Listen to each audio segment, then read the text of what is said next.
I'm Janet Forrest, and this is The Bonds, The Mitchells, and the Dawn of Time.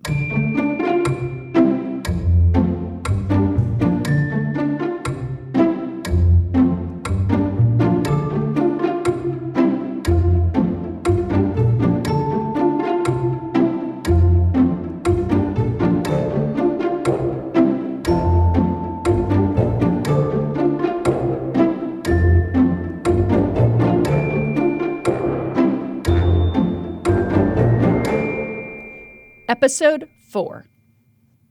In Season 4 of this podcast, we have been following the parallel lives of the Mitchells on Nantucket and the Bonds in Cambridge. Though they are separated by a body of water, their work and lives overlap and intersect again and again as they make breakthroughs in astronomy, navigation, and surveying. But eventually, the two families' fortunes diverge. As Mariah Mitchell and her siblings experience success and longevity, the Bonds face one upset after another. This week, my colleague Jim Borzilleri and I examine the trials and tribulations of the Bonds and the lengths that the family members go to keep their firm and legacy alive. The term Black Swan refers to an event which was unexpected, previously unimaginable, and has long-lasting consequences. The Bonds would face not one, not two, but 3 black swans on top of a list of tragedies and adversity that were just a matter of life in the mid-1800s. The greatness of the challenge is matched and surpassed by their resilience and focus. This will be a dark episode, but it's worth sticking around to find out how it ends. Let's go back to the 1850s. William C. Bond has died, and his son Richard is running Bond & Sons and living with his wife Sarah in Cambridge. William's son George and his family are also in Cambridge, where he's running the Harvard Observatory. In 1860, Richard and George's brother Joseph Bond, who had been bought out of the company years earlier, dies after a long illness.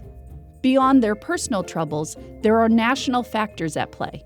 Here's Jim to set the scene.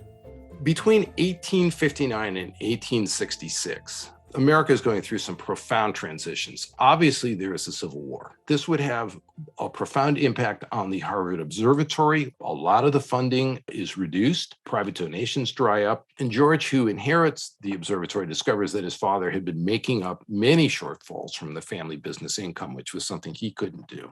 One of the lines they have is that he lived and worked at a feverish pace while he was at the observatory. Undoubtedly, it's a telling choice of words because he was clearly suffering from tuberculosis, which they also said was a scourge in Cambridge at the time. Eventually, he would die from it in 1865. And at that moment, the observatory would no longer be under the Bonds. It was no longer a Bond fiefdom. It would pass to other individuals in the Harvard community. While the brothers were involved in both the observatory and William Bond & Sons, so were the assistants at the observatory. Several of them would eventually go to work for William Bond & Sons after spending their time at the observatory. In terms of the observatory itself, obviously funding had dried up. Many of those assistants had left to go participate in the war. A man named James Gillis was appointed head of the United States Naval Observatory, and he reformed it. And given the changed climate because of the war, he was able to have it designated as the official observatory. Harvard lost its role as being the de facto observatory, and other universities began to mimic its time services for their local area. Richard Bond is now the only remaining sibling involved in the family profession. He had already been giving careful consideration to the future of William C. Bond & Sons. In fact, in 1860, the year his brother Joseph died, Richard made a significant change to his will. In that, he directs that Sarah would inherit his share of the business and be designated the sole executrix. So he could have picked any one of the people that surrounded them. I mean, they obviously knew some very, influential and accomplished Bostonians and people in Cambridge, but he decided, no, Sarah is the one who's going to get the business. And if she dies, then it would fall to his business partner, which was her brother, John. It's not clear how much formal education Richard's wife, Sarah, received. However, her understanding of math and mechanics were solid enough for her to do computational work for the Harvard Observatory. Regardless of how she obtained this knowledge, it would have been unusual for a woman at this time. Here are a couple excerpts from letters her brother-in-law George, then head of the observatory, sent to Richard and Sarah while he spent time in Maine, hoping to alleviate his symptoms of tuberculosis. Note that Sarah is referred to by her nickname, Sally. Bethel, Maine, October 14th, 1864. Dear Richard, I write this mostly that you may know we have accomplished the journey safely. Tell Sally that the solution by successive approximations proves to be very practicable, and will she send me her results as soon as obtainable, or let me know in case of difficulties? With best love to Sally, truly yours, G.P. Bond. Bethel, Maine, October 30th, 1864. Dear Sally, your several letters and the large sheets have come safely to hand and have been duly welcomed in proportion to the preciousness of the one and the size of the other. But what an appalling complexity those last DL notations equations exhibit. It very much enhances my appreciation of your skills and resolution whenever I look at them. Your affectionate brother, G.P. Bond. With George's passing and no direct ties remaining with the Harvard Observatory, Richard puts all his efforts into his craft of clockmaking. Through this whole period, Richard continues to work on the three clocks, and they are all higher quality of anything that William Bond and Sons had previously made, which made them some of the best clocks in the world at that time. Each one was unique. Each one was a kind of improvement on the prior version. They were built not concurrently, they were built in sequence, and you can start to see some of the evolution of Richard's thinking as you go through all of them. In 1864, he was still healthy enough to travel to London. But very quickly after that, he starts to show the signs of tuberculosis as well. His health continues to decline. In a memoir that John, his partner, had written, it says that he designed the escapement and directed the assembly of the last clock while still on his deathbed. He's just fading slowly from this horrible disease that he's watched at least one of his brothers die from. Finally, in early 1866, in February, he does succumb.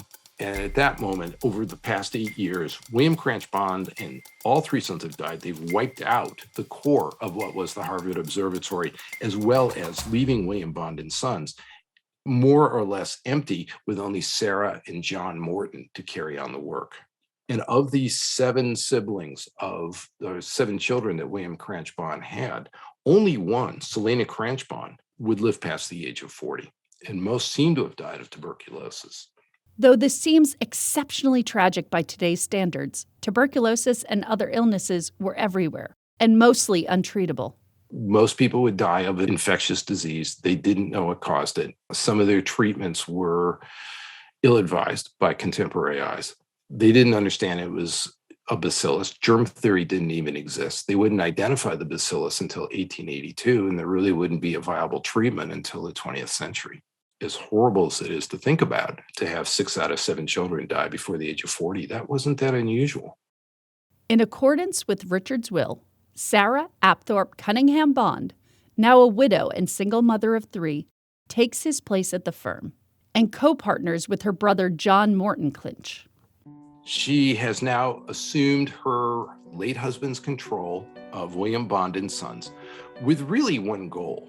That is to keep the company going, to keep it prosperous until such time as her and Richard's son, William, can become a partner. Because this is a family business. And at that moment, he's the only person of his generation who appears to have the ability to take over. But it's not just holding hands or holding the reins. This is a dynamic company. She makes a few changes. The Cambridge estate is sold. Sarah, with her children, moves back with her parents in South Boston. Her brother John is still there because he is not married yet, and that's kind of traditional. She now is a single parent of 3 very young children. She also has assumed direct responsibility for the debt of buying out Richard's brother and father. Right now, it's down to about $8,600. So it's coming down, but it's still a fairly significant amount of money. The good news, such as it is that at Richard's death, the company was thriving.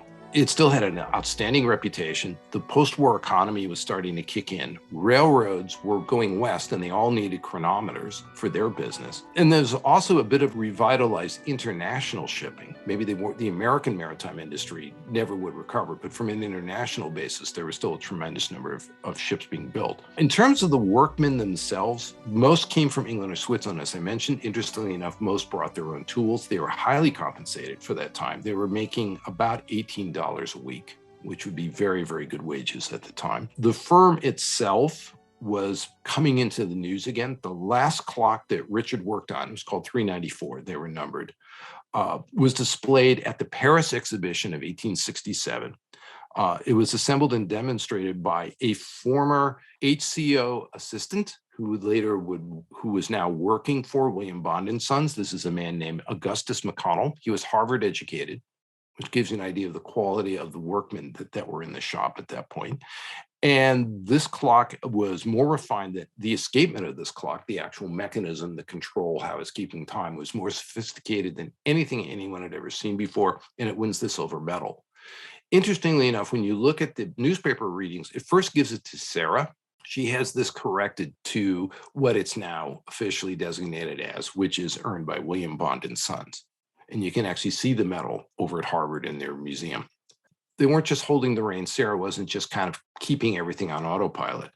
They were constantly making improvements in the later clocks under the supervision of Sarah and John and some of the key employees, especially Augustus McConnell, but also two others who would go on to accomplish themselves, a man named Henry Smith and another one named William Hart. Notably, in 1875, Augustus McConnell patents the improvements for the governors of electric motors. They figured out how to electrify these clocks rather than rely on weights or on a spring.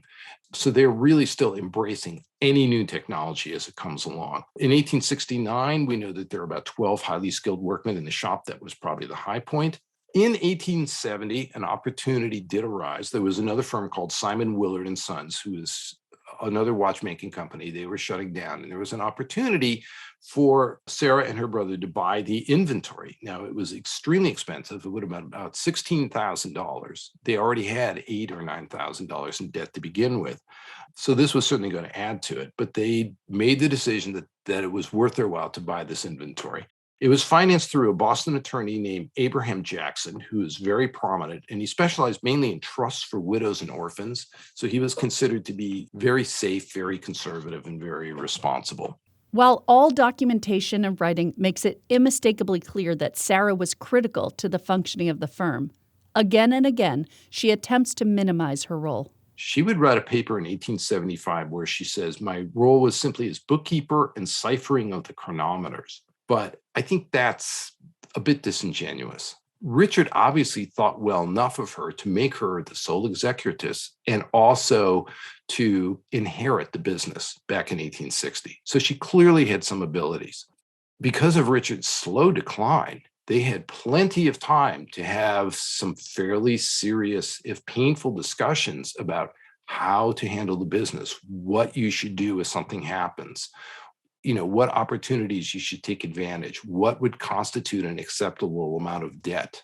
And clearly, as we saw, Richard was, to use a modern phrase, he had a pretty high appetite for risk. He was willing to buy out the others, take on the debt, borrow the money, and try and run it himself. So this is someone who's not being cautious. And clearly, some of that willingness to take chances was passed on to Sarah, and she might have been inclined to do it herself. Why was it so important to her to not take credit? Well, she was born in 1835. She was the daughter of a minister. One thing that clearly runs through her entire life is her deep, deep and sincere religious faith. She was working on several church committees throughout all of this. So this is someone who I think had a very strong sense of humility. Like many women of her era, she certainly wasn't about to publicly display what she's doing. She wasn't on an ego trip, although in that paper in 1875, she does make allusion to the fact that she was a little concerned about publicly assuming control of the business, but discovered that it actually worked out that there were no negative consequences. Given the attitudes at the time, a firm that's run by a woman, that's going to raise some eyebrows. But she was clearly perceived as competent by the people who cared. Her competency was put to the test in the next decade as a flock of black swans arrived. The first swooped in November of 1872 and became known as the Great Fire of Boston. Very similar to the fire in Nantucket, it wiped out most of the business zone. At that point, because of the Willard purchase, William Bond & Son had two shops. They were both on the edge, if not inside the burn zone. Sarah will later credit the Boston Fire Department for saving the company by rescuing some of its inventory. And even in a later inventory, there are some indications of some watches and clocks that actually had smoke damage. So clearly this was about as close to destruction as they could get. The second Swan was in 1873, the financial panic. This would lead to a recession, or if not an outright depression, that would last pretty much to the end of the decade. Business fell off everywhere. Obviously, William Bond & Sons was affected as well. We know that they began to have to negotiate their rent down. It was just a very, very tight moment for them. But probably worst of all, in 1875, Abraham Jackson, the lawyer who had negotiated the deal to purchase the Willard inventory and had been involved in other aspects of the business, disappears unexpectedly. He's later arrested in Vermont for allegedly securing multiple mortgages on the same property. He's carrying 3 passports and traveling under an assumed name, so it's pretty obvious he's trying to skip the country. It takes a while to unwind all of his financial involvement, but when the dust settles, the numbers vary, but it looks like he had assets of around $200,000, but liabilities of around $600,000. So these are big, big numbers. And many of the people that were implicated in this were, in fact, the very widows and orphans that had entrusted their finances to him.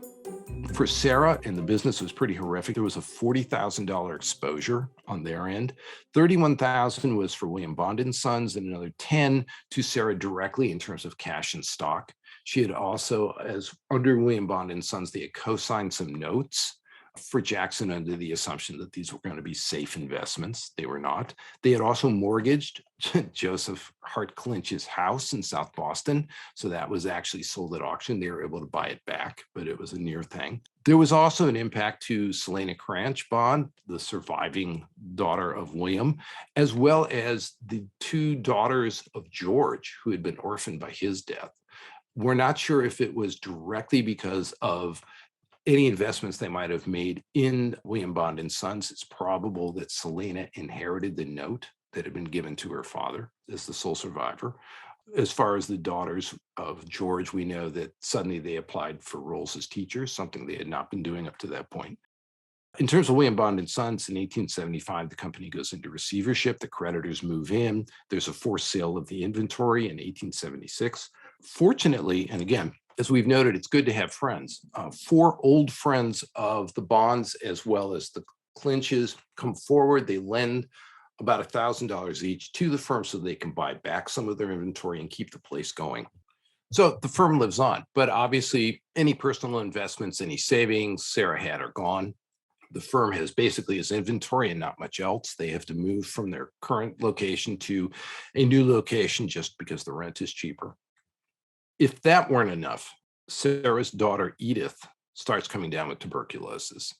And in 1878, she dies at the age of 16.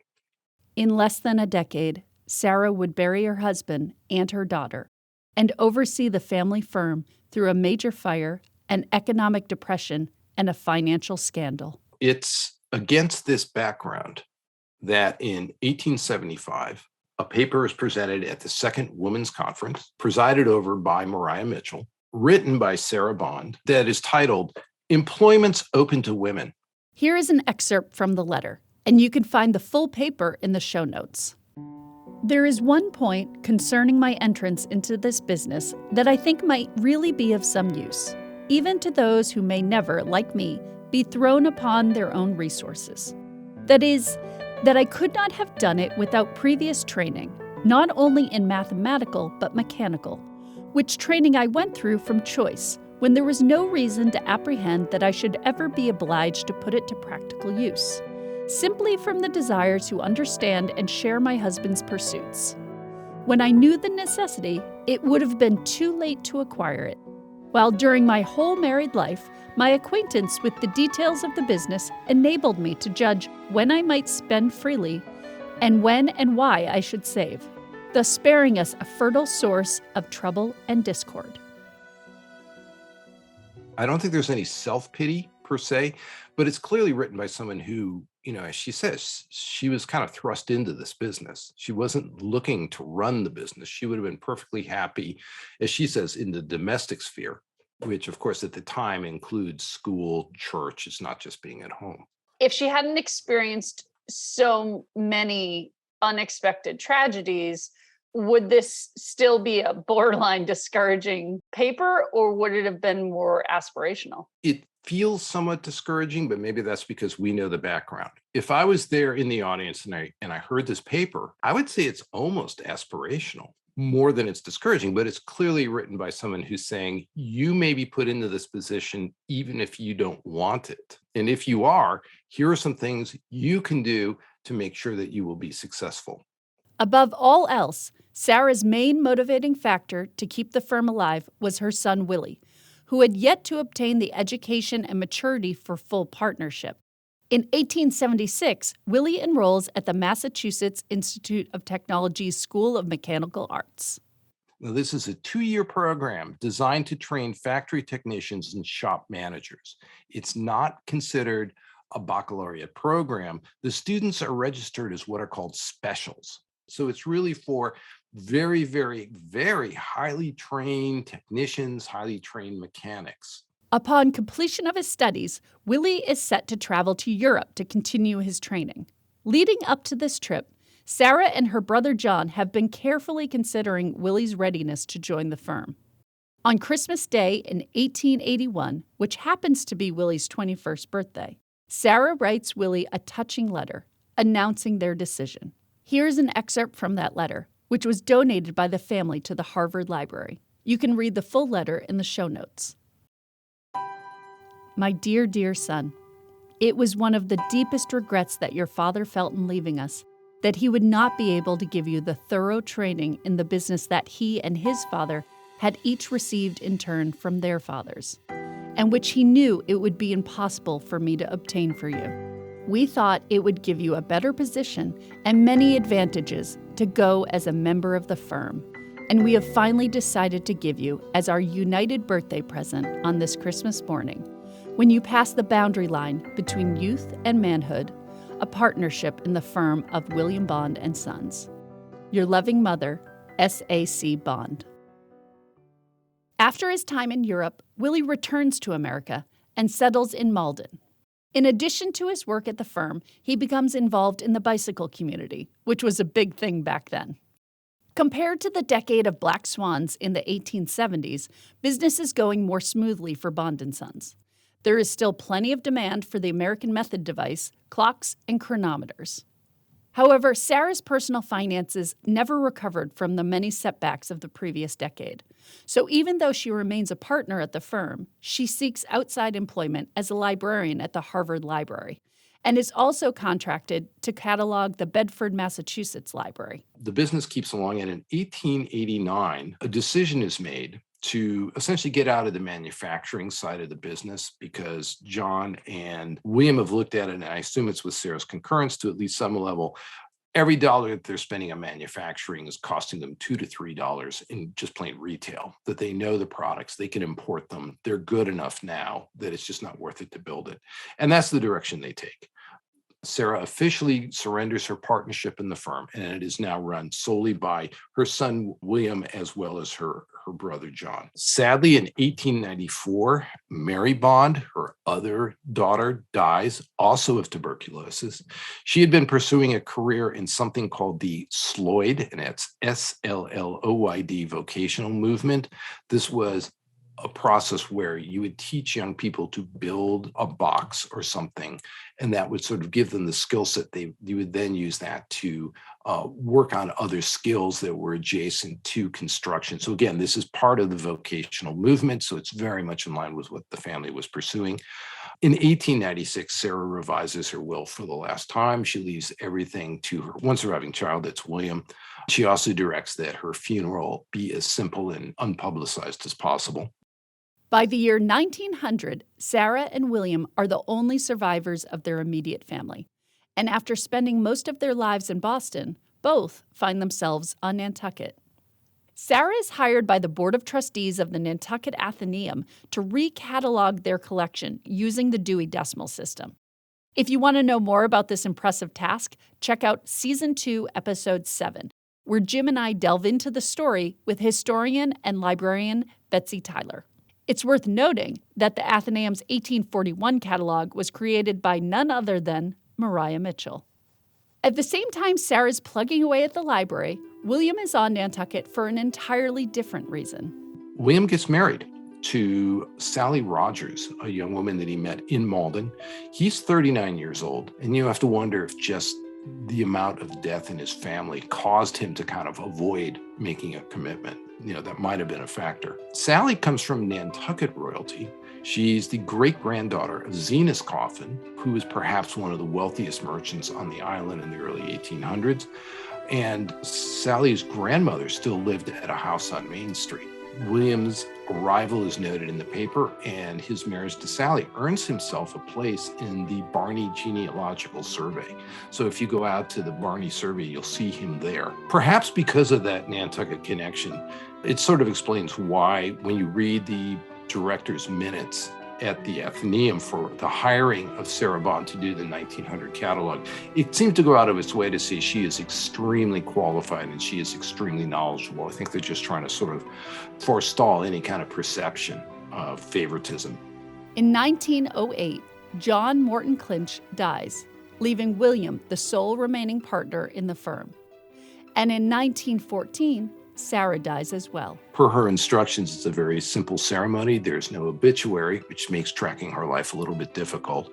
There's a death notice which says A, no flowers, and B, if you are interested in attending the service, here's when it is. It basically says, you will receive no other notices, so consider this your invitation. In 1940, almost 60 years after inheriting the business, William Bond sells William Bond & Sons to his two apprentices. And I apologize for not speaking Armenian, but I believe it's pronounced the Heckmans. He lives until 1945. He dies at the age of 84. In the 1940s, the Smithsonian Institution acquires the shop equipment from William Bond & Sons, and it is put on display on occasion. Apparently, the last time it was publicly on display was 1965, but buried somewhere in a warehouse out of Indiana Jones, you will find the shop equipment that was in place when Richard bought out his brothers. And finally, in 1977, the firm itself, William Bond & Sons, does close, but that's a full 111 years after Sarah acquired the business and tried to keep it going. I think if there's any consolation for her, that would be it, that she did keep it going well beyond, and that her son was able to run it as long as he did.